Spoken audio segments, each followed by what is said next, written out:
Good morning, Lucien, and thank you for accepting to answer my questions today.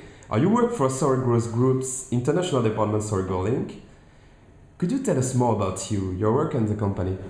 Good morning, Jerome. I'm glad to answer the question. I work for Sorry Growth Group since 2001, and I'm Senior Manager of the International Department. I have a double role in Sorry Link.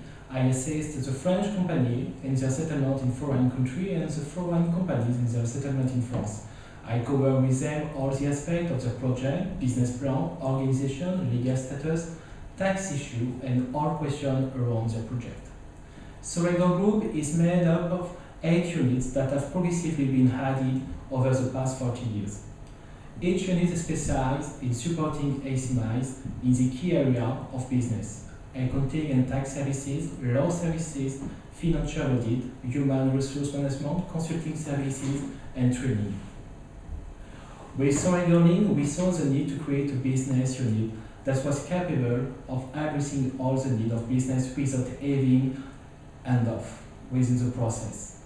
This enables us to have a comprehensive and holistic view on the client needs, their capacity and expectation, and it affords us a position of being able to build a close relationship with our client and to be a better position to support our client business. Our objective has always been to serve SMEs, so our business model has been developed around that. As our company has developed, so has our model, and we have always kept our focus on how to better serve SMEs.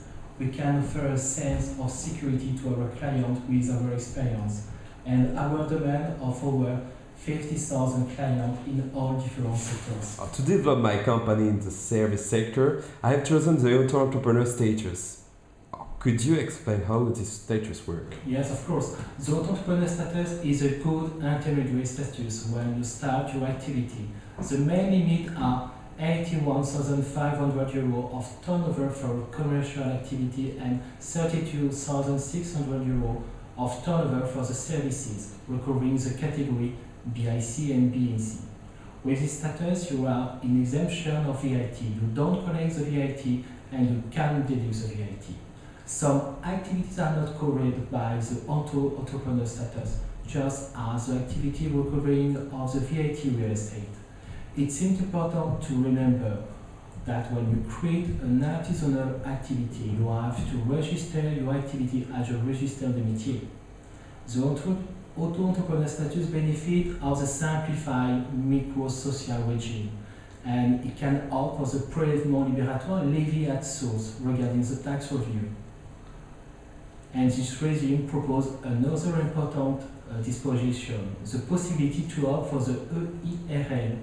This complementary status allows protecting and dissociating the personal asset of the professional asset.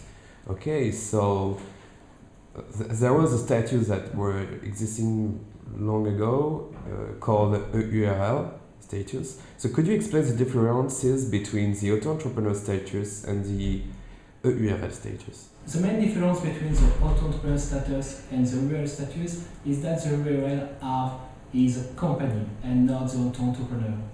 And when you opt for the EURL status, you can choose between the tax remuneral yield and the tax company regime. Finally, if you opt for the EURL status, you will have the benefit of the general manager status. And in your opinion, what is the best status to use during business startup in France? Auto-Entrepreneur status or EURL status? The Auto-Entrepreneur status is a perfect vehicle for starting of activity when you recharge a flexible structure. The EURL status must be privileged when you recharge a structure with a moral personality, the company form, and when your forecast expectations are higher than the limit authorized by the Auto-Entrepreneur status.